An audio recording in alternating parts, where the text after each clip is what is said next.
Selamat pagi, perkenalkan saya Melinda Stefani Harefa, NIDN 0119059102. Saya merupakan salah satu dosen pada program studi Administrasi Perpajakan, Fakultas Ekonomi dan Bisnis, Universitas HKBP Nomensen. Saya bergabung di Universitas HKBP Nomensen pada tahun 2016, dan pada saat ini saya mencoba menekuni bidang ilmu perpajakan. Saat ini saya akan menyampaikan PDD UKT-PT atau pernyataan diri dosen dalam unjuk kerja Tridharma perguruan tinggi saya dalam bidang pengajaran untuk salah satu mata kuliah yang saya asuh di semester ini, yaitu mata kuliah Pajak Penghasilan 2. Pajak Penghasilan 2 dengan kode mata kuliah AP 154134 memiliki bobot 3 SKS dan merupakan mata kuliah wajib bagi mahasiswa di semester 4 pada program studi Administrasi Perpajakan. Untuk dapat mengikuti mata kuliah ini, maka mahasiswa yang bersangkutan wajib lulus pada mata kuliah Pajak Penghasilan 1 yang telah diikuti pada semester 3 sebelumnya. Selanjutnya, saya akan menjelaskan deskripsi singkat dari mata kuliah, kemudian capaian pembelajaran mata kuliah atau luaran yang diharapkan, dan materi-materi yang saya sampaikan untuk Pajak Penghasilan 2.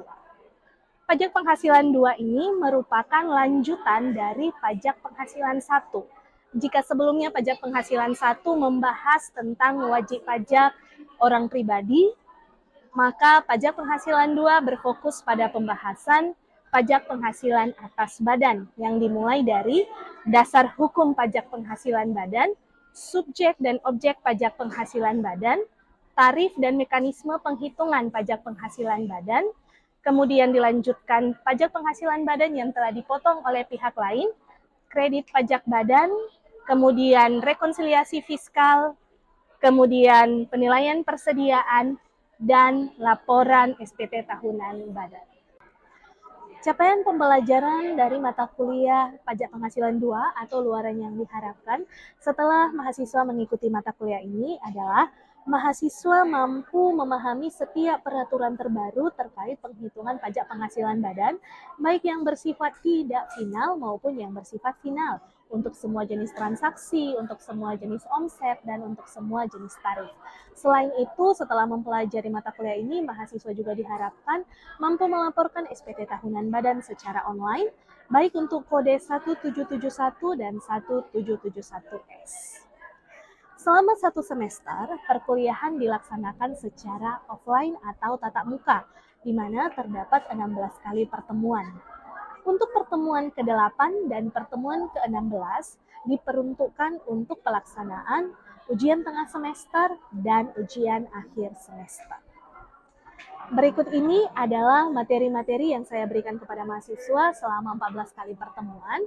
Di antaranya, pertemuan pertama membahas kontrak perkuliahan, penjelasan RPS, dan dasar hukum PPh Badan. Pertemuan kedua, subjek dan objek PPh Badan. Pertemuan ketiga, deductible dan undeductible expense. Pertemuan keempat, jenis dan tarif PPh Badan. Pertemuan kelima, mekanisme penghitungan PPh Badan. Pertemuan ke-6 dan ke-7 masing-masing membahas pajak penghasilan pasal 22 dan pajak penghasilan pasal 23. Setelah UTS, materi perkuliahan dimulai dengan pembahasan pajak penghasilan pasal 24, dilanjutkan dengan pajak penghasilan pasal 15, pajak penghasilan pasal 4 ayat 2, kredit pajak badan, rekonsiliasi fiskal, penilaian persediaan, dan terakhir membahas tentang SPT tahunan badan. Selanjutnya, saya akan menjelaskan teknik pengajaran yang saya terapkan dalam perkuliahan. Untuk teknik pengajaran, saya menerapkan metode DIA, Delivery, Interaction, dan Assessment. Delivery adalah bagaimana cara saya menyampaikan materi kepada mahasiswa. Penyampaian materi kepada mahasiswa saya coba lakukan dengan beberapa cara. Yang pertama dengan ceramah. Ceramah dengan memberikan penjelasan-penjelasan kepada mahasiswa terkait topik yang sedang dibahas. Ceramah ini saya lakukan selama 14 kali pertemuan dengan tujuan memberikan pemahaman yang lebih luas kepada mahasiswa terkait topik yang sedang dibahas. Tentu saja penjelasan saya berikan berpedoman pada referensi utama saya yang merupakan buku dan peraturan terbaru terkait pajak penghasilan badan. Untuk buku sendiri, maka saya menggunakan buku dengan judul Pajak Penghasilan, Peraturan, Penghitungan, dan Pelaporan karya dari TM Books. Dan ada 2 peraturan terbaru yang saya gunakan, yaitu Peraturan Pemerintah Nomor 50 Tahun 2022 dan Peraturan Menteri Keuangan Nomor 43 Tahun 2023. Penyampaian materi yang kedua saya coba lakukan dengan melaksanakan prates dan postes secara online di dalam kelas. Prates dan postes ini memanfaatkan aplikasi Kahoot dan Quizizz, di mana prates dan postes dilaksanakan sebelum UTS, yaitu pada pertemuan kedua sampai pertemuan ke-7. Tujuan saya melaksanakan prates yaitu untuk mendapatkan gambaran pemahaman dasar dari setiap mahasiswa tentang topik yang akan dibahas. Dan postes akan memberikan gambaran kepada saya apakah terjadi peningkatan pemahaman dari setiap mahasiswa setelah saya memberikan penjelasan dan contoh dari topik PPh badan. Sehingga hal ini bisa menjadi evaluasi bagi saya, apakah saya harus memberikan penjelasan yang lebih lanjut atau tugas terstruktur kepada setiap mahasiswa yang dikumpulkan melalui Google Form. Penyampaian materi yang ketiga saya coba lakukan dengan melakukan diskusi kelompok, di mana setiap mahasiswa akan dibagi dalam 5 kelompok. Diskusi kelompok ini diperuntukkan untuk pertemuan setelah UTS, yaitu pada pertemuan ke-9 sampai pertemuan ke-14. Jadi ada 5 kelompok. Setiap minggunya akan maju 1 kelompok sebagai kelompok penyaji. Tujuan saya melakukan diskusi kelompok adalah untuk memberikan rasa percaya diri kepada mahasiswa di dalam menuangkan ide-ide, gagasan, pemikiran secara kritis dan logis. Penyampaian materi yang keempat saya coba lakukan dengan memberikan kegiatan mandiri kepada mahasiswa, di mana setiap akhir pertemuan selama 14 kali pertemuan, mahasiswa diberi tanggung jawab untuk membuat ringkasan atau membuat kesimpulan dari pembahasan pada setiap pertemuan. Selanjutnya saya akan menjelaskan teknik pengajaran saya yang kedua, yaitu interaction. Interaction adalah bagaimana saya berinteraksi dengan mahasiswa. Interaksi saya coba bangun dengan pendekatan student center learning, di mana metode ini lebih menekankan pada partisipasi aktif mahasiswa di dalam proses belajar mengajar. Ada 2 cara yang saya gunakan untuk membangun interaksi di dalam kelas dengan mahasiswa. Yang pertama dengan kuliah interaktif. Selama saya memberikan penjelasan kepada mahasiswa, saya mencoba menyisipkan pertanyaan yang ditujukan kepada mahasiswa, sehingga hal ini dapat memicu mahasiswa untuk memberikan jawaban dan tanggapan. Jadi mahasiswa tidak hanya duduk diam pada saat saya menjelaskan, tetapi mahasiswa aktif untuk memberikan jawaban dari pertanyaan yang saya berikan, sehingga tercipta komunikasi 2 arah antara dosen dan mahasiswa. Selain itu juga, saya memberikan kesempatan kepada mahasiswa untuk memberikan pertanyaan apabila ada materi yang tidak dipahami atau kurang dipahami. Interaksi yang kedua saya coba bangun melalui diskusi kelompok. Jadi, pada saat diskusi kelompok akan ada kelompok penyaji dan kelompok pembanding. Kelompok pembanding adalah kelompok-kelompok yang diberi tanggung jawab untuk memberikan kritik, saran, dan pendapat atas hasil diskusi dari kelompok penyaji. Selain itu juga saya tetap mencoba membangun interaksi dengan mahasiswa di luar jam perkuliahan, yaitu melalui WhatsApp group. Jadi ada WhatsApp group antara mahasiswa dan dosen. Grup WhatsApp ini diperuntukkan untuk memberikan informasi terkait pelaksanaan perkuliahan dan juga membagi materi-materi yang akan dibahas pada perkuliahan.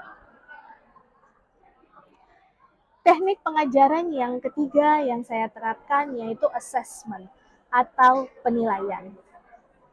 Penilaian akhir untuk mahasiswa harus saya berikan secara objektif.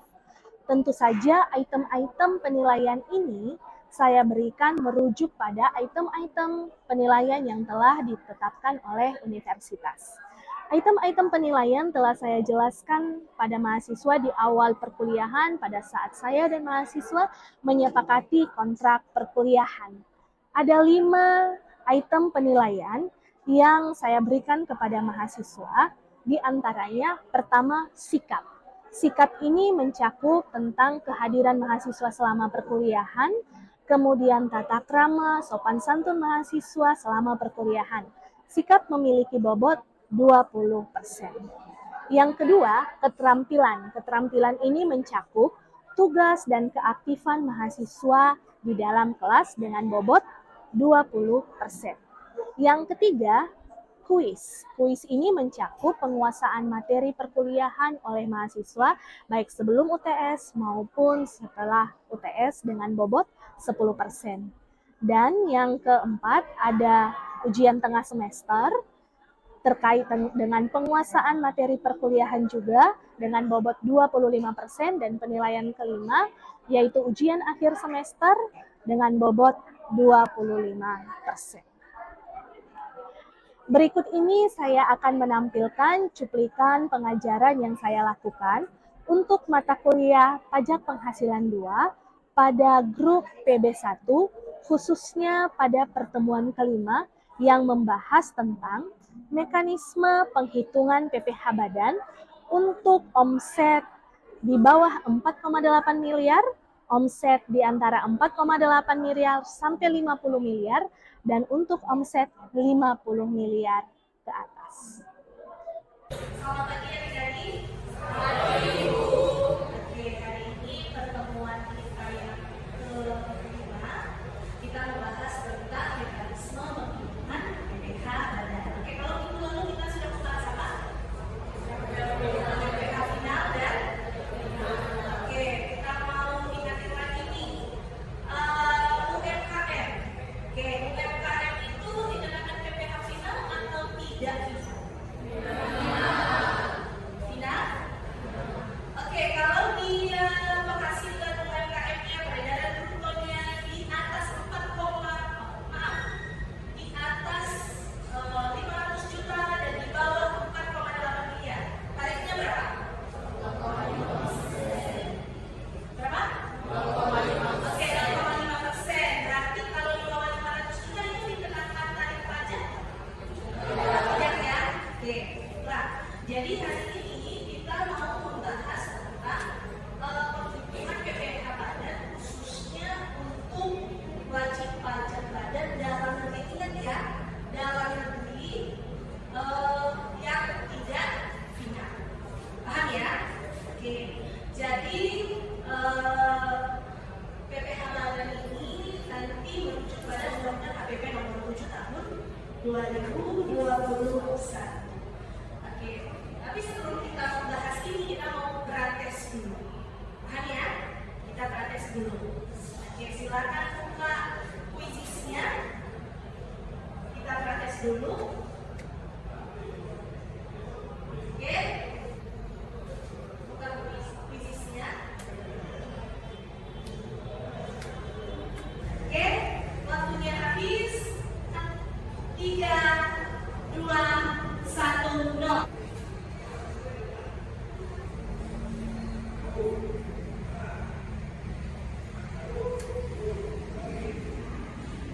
Nah, jadi tadi kita sudah praktek ya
2%. Maka penghitungan pajak terletaknya rumusnya bagaimana?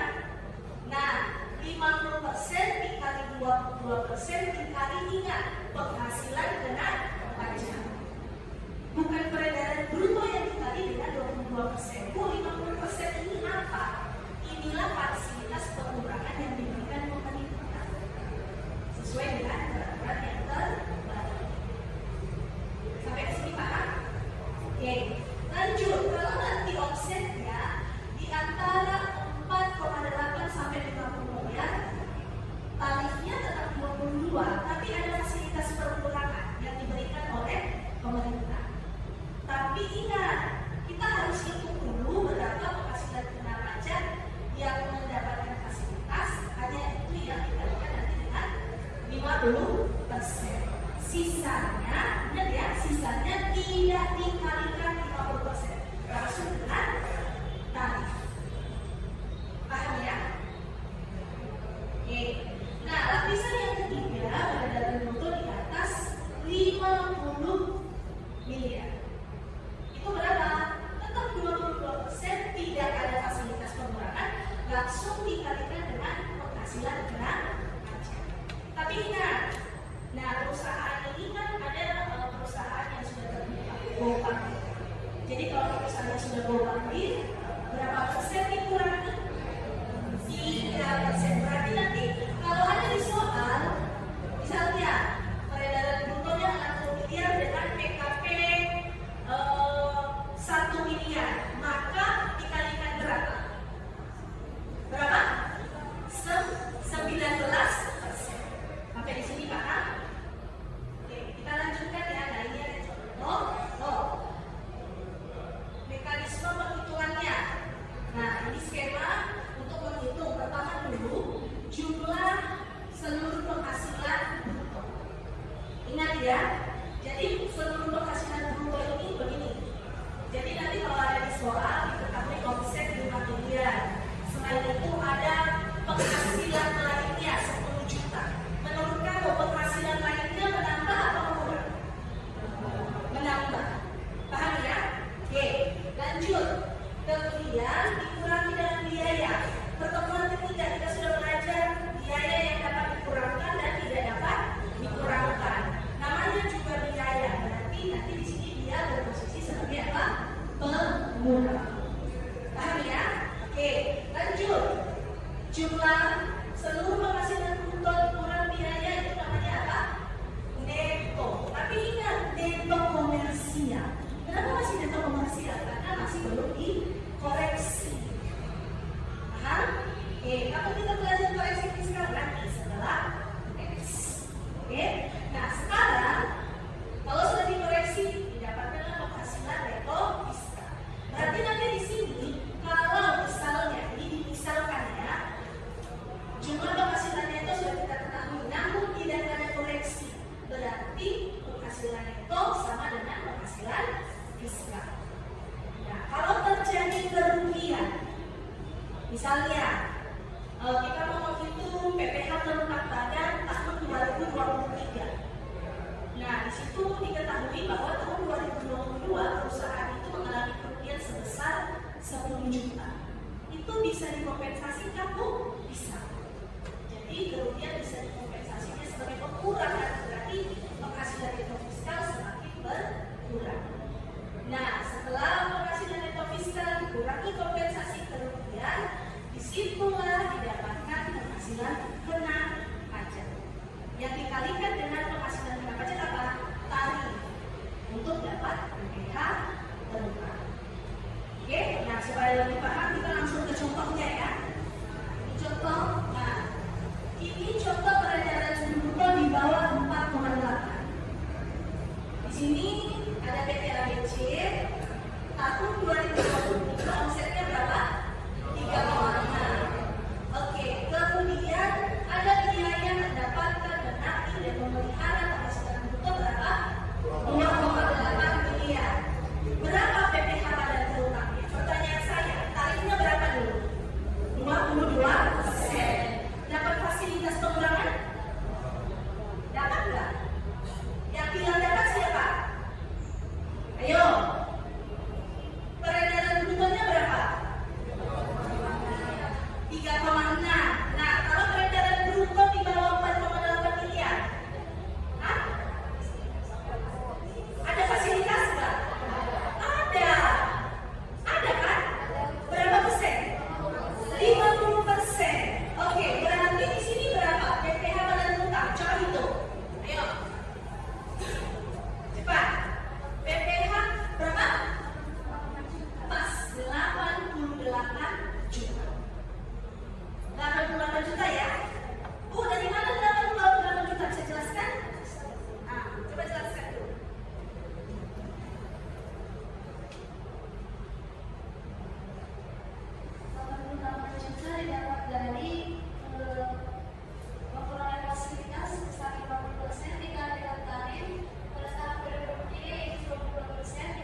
Bertanya Bu, kalau jika keadaan BP pribadi memiliki omset di atas 4,8 M, bagaimana perhitungan PPh?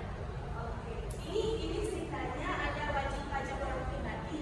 Ya, memiliki omset lebih dari Omsetnya, omsetnya 4,8. Oke, jadi dia ada pertanyaan ini.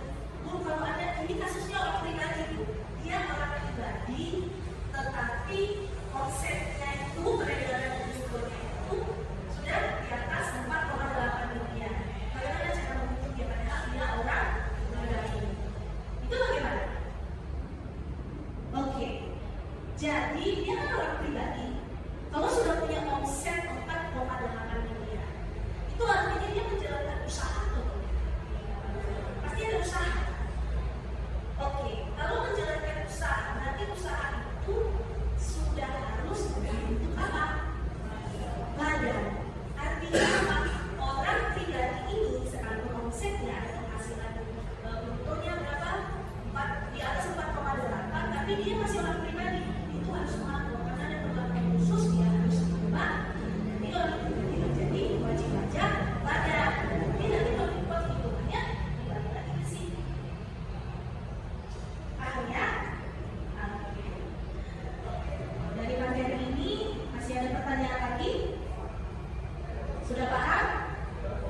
Oke, kalau sudah paham, tadi kita sudah praktek ya?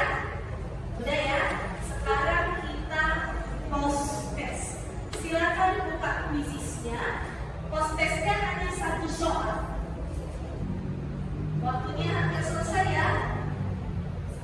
Sudah 145 detik. Kita hitung ya. Peredaran brutnya berapa? Peredaran brutnya berapa? Oke.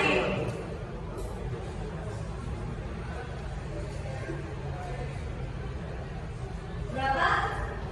8 miliar. Berarti ini sudah di lapisan berapa? Kedua. Benar ya? Kemudian di sini apa? Penghasilan kena pajak. Oke. Penghasilan kena pajaknya berapa?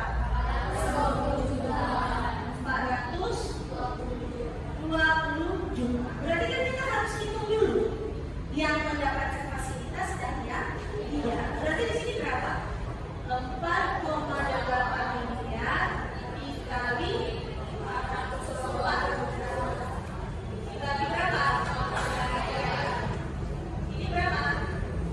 25. Oke. Tadi PKP-nya 420. Berarti yang tidak dapat fasilitas berapa? 420 kurang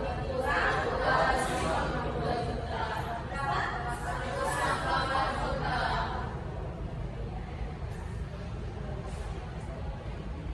Nah, berarti yang 252 BPH tetapnya ini bagaimana? 50% dikali 22% dikali 25. Berarti ini 22% dikali 168. Berarti ini berapa? 50% kali 22% dikali 222 berapa? 27.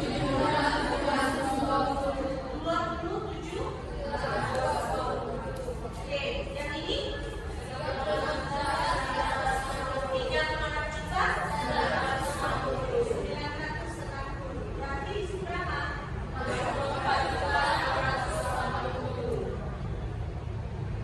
Sampai di sini ada pertanyaan? Paham? Tapi greget ya karena waktunya ya. Ya kan? Oke. Baiklah, jika tidak ada pertanyaan sampai di sini pertemuan kita. Minggu depan kita akan masuk pada pembahasan pajak penghasilan pasal 22. Jadi silakan dibaca dulu ya. Dicari dulu materi-materi yang terkait dengan pajak penghasilan pasal 22. Ada yang tahu pajak penghasilan 22 itu bahas tentang apa? Impor. Impor kan? Oke, kalau 23 apa? Sewa, royalti, berarti itu penghasilan dari modal, ya kan? Oke, baiklah, itu akan kita bahas minggu depan. Sampai jumpa minggu depan. Salam sehat selalu. Bye. Demikian cuplikan pengajaran saya. Salam sehat untuk kita semua. Terima kasih.